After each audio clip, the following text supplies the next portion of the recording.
Hey, happy Wednesday, everyone. Hope you are doing well. It's the middle of the week, and it's also Valentine's Day today. So, if you're celebrating, happy Valentine's Day to all those couples out there, whether you're married or friendship or whatever, happy Valentine's Day.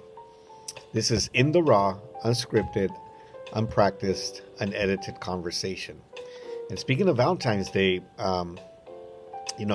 a few years ago, several years ago actually, my wife and I decided, we weren't going to celebrate Valentine's Day once a year, like many people do, right?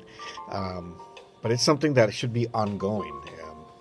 We decided and we understood it's something that should be ongoing, and so, we shouldn't wait till once a year to show our love or appreciation or buy that gift or go out to dinner or whatever everybody does on Valentine's Day.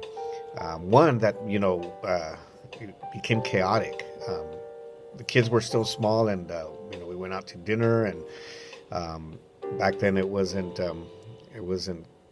as popular to make reservations or things like that, and so, we waited for like 2 hours to be seated. And by that time, the babysitter had to leave and it was just chaotic. So we said, you know what, let's not even worry about this, because it's not something that we should do once a year, but something that we should do it ongoing.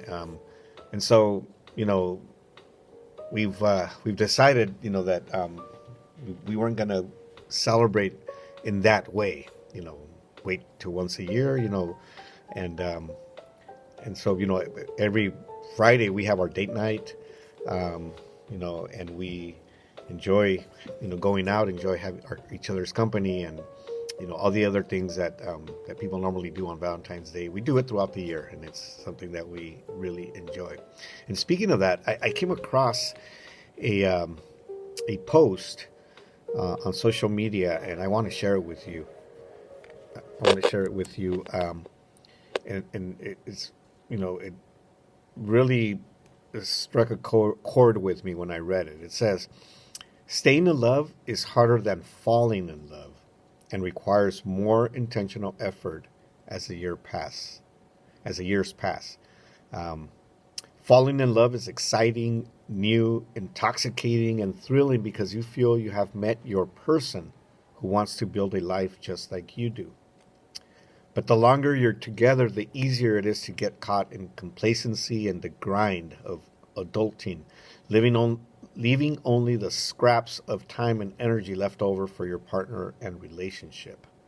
So staying in love requires intentional effort and actions. And in many ways, it has more to do with removing the barriers that easily build up between you two when you hear when sorry, I can't see. I'll read that part again. So staying in love requires intentional effort and actions, and in many ways has more to do with removing the barriers that easily build up between you two. So that's this is so true. My wife and I have been married for 36 years, and it's true. When you first fall in love, it's exciting, as it says here.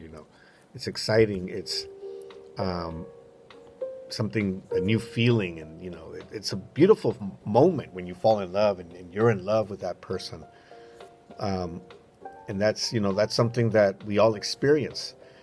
But as the years go by, and when you decide to live with each other for the rest of your lives, and you commit to each other, you get married, then as the years go by, it's easy to get caught in the complacency, as it says here, and the grind of the everyday life, and then we find ourselves with the leaving only the scraps of time and energy for the relationship. But it's not about falling in love as much as it is about staying in love, and that's where the effort is required to stay in love. It's an intentional effort, as it says here, and in order to stay to stay in love, you need to remove barriers that are built up between us. Um, and you know, there's some examples of these. You know, for example, effort to make sure that your partner, that your wife, your husband feels seen, loved, and appreciated. You know, effort to make sure that you're open to each other and connect on a deeper level.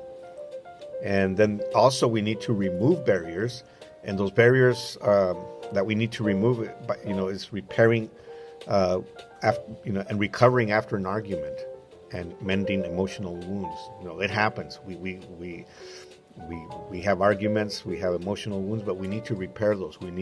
That's how you remove barriers, by repairing, by being willing, by saying I'm sorry, by being the one to admit. Another way to remove barriers is by being receptive to each other instead of being perpetually defensive. Sometimes we just are defensive over and over again, but we need to be receptive to each other. You know, understand that we're different, and that the other person has a different way of seeing things and doing things, and we have to respect that and accept that more than anything. Accept it. You know, so we need to do that, and so that helps us stay in love. And let me tell you, 36 years, we've seen a lot. We've seen everything pretty much.